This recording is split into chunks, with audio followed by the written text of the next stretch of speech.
Assalamualaikum warahmatullahi wabarakatuh. Halo teman-teman, apa kabar nih? Kami dari kelompok 2 mata kuliah umum agama Islam dari Universitas Pembangunan Nasional Veteran Jawa Timur. Izinkan kami di sini untuk memaparkan hasil diskusi kami mengenai pemahaman manusia terhadap Tuhan dari masa ke masa serta penjelasan fakta saintifik mengenai janin bayi dengan keberadaan Tuhan. Yang pertama akan dijelaskan oleh rekan saya yaitu Ananda Ningtyas dan dilanjut oleh rekan saya yang lainnya. Seperti yang kita ketahui, kepercayaan dari masa ke masa sangatlah berbeda dengan kepercayaan yang ada di zaman sekarang. Zaman dari praaksara atau bisa disebut dengan zaman prasejarah memiliki kepercayaan animisme dan dinamisme.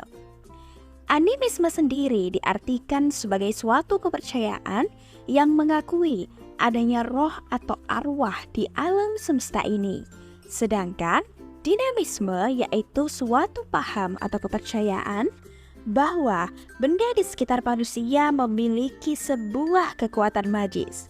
Dari kedua kepercayaan tersebut masih belum mengenali atau mengakui dari keberadaan Tuhan itu sendiri.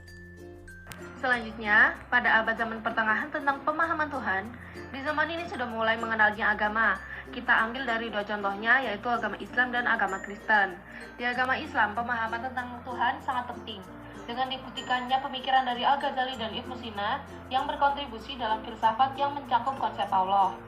Dari agama Kristen Katolik, yang dominan di negara Eropa, kepercayaan akan Tuhan adalah landasan utama dari ajaran gereja.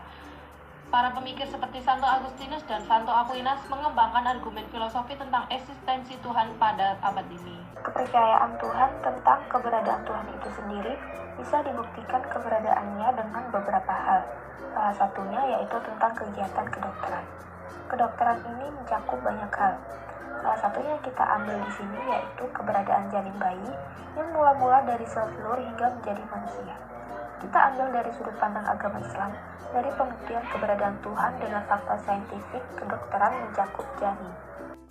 Oke, baik. Dimulai dari yang pertama. Yang pertama yaitu di mana fase fertilasi. Fertilasi sendiri adalah proses pembuahan di mana yang terjadi peleburan inti sel gamet laki-laki atau yang bisa disebut dengan sperma. Dengan ini, sel gamet perempuan atau ovum yang menghasilkan sel baru yang dinamakan zigot. Proses fertilasi ini dijelaskan dalam surah Al-Mu'minun ayat 13. Dilanjutkan dengan nutfah. Nutfah adalah proses pencampuran sel sperma dan sel telur. Hal ini diperkuat dari ayat seperti surah At-Tariq ayat 6 dan surah Al-Mursalat ayat 20 hingga 21. Kita akan masuk pada fase yang kedua yaitu morula, di mana zigot hasil pembuahan akan terus membelah diri hingga menjadi 16 sel yang berbentuk bola padat.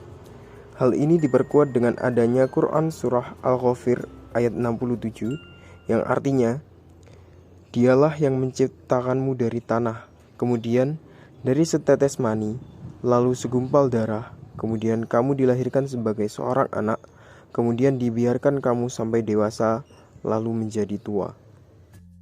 Baik, selanjutnya yang ketiga yaitu blastula. Blastula adalah lanjutan dari morula yang terus mengalami perkembangan. Kejadian yang sempurna dan kejadian yang tidak sempurna yang dimaksud dalam ayat tersebut adalah terbentuknya janin dan plasenta.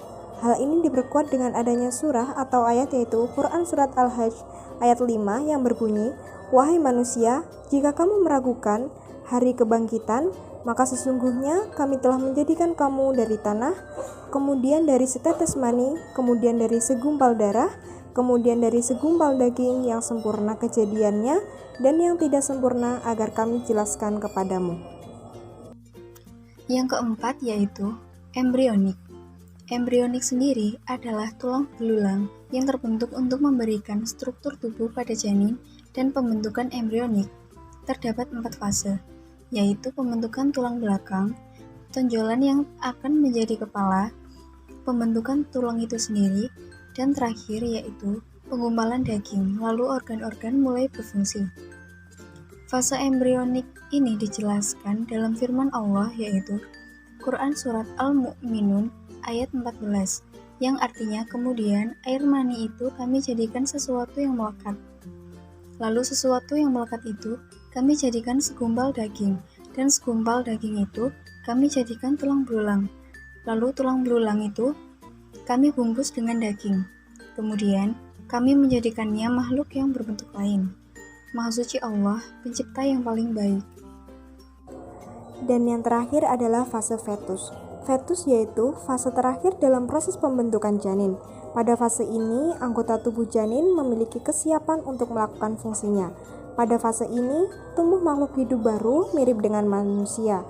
Fase ini ditandai dengan ditiupkannya ruh yang membuat janin bisa bergerak dan bernafas. Sebagaimana tercantum dalam firman Allah yaitu Quran Surat Sajdah ayat 9 yang artinya, kemudian dia menyempurnakannya dan meniupkannya roh atau ciptaannya ke dalam tubuhnya, dan dia menjadikan pendengaran, penglihatan, dan hati bagimu, tetapi sedikit sekali kamu bersyukur. Nah teman-teman, gimana nih? Sudah paham belum? Selesai sudah pemaparan hasil diskusi kami. Kami ucapkan terima kasih atas perhatian teman-teman sekalian. Kami harap hasil diskusi kami ini dapat bermanfaat sebagai bahan pembelajaran hingga masa mendatang. Cukup sekian, terima kasih. Mohon maaf bila ada salah kata. Wassalamualaikum warahmatullahi wabarakatuh.